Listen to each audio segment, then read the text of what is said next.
Christine Reyes nagsalita na sa totoong dahilan ng hiwalayan nila ni Marco Gumabaw.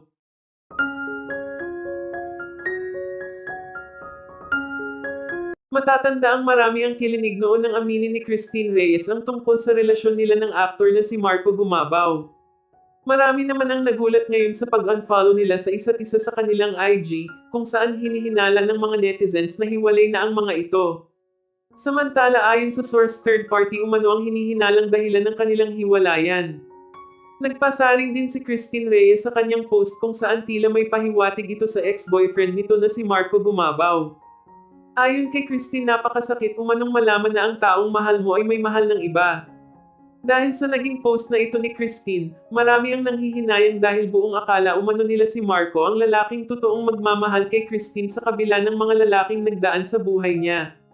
Ayon pa sa aming reliable source na mataan umano si Marco sa isang bar kung saan may kasamang ibang babae.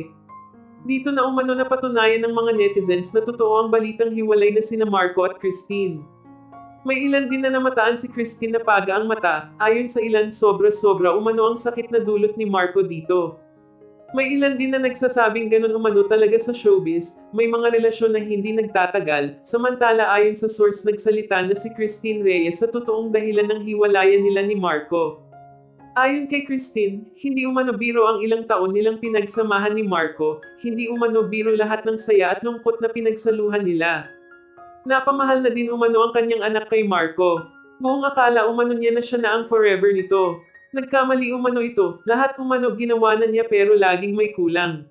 Sa ngayon umano sarili muna niya at ang anak niya ang uunahin niya. Magfo-focus umano muna siya sa kanilang mag-ina. Panahon na din umano para mas bigyan niya ng atensyon ng anak niya kesa sa mga taong maninakit lang sa kanya at sa puso niya.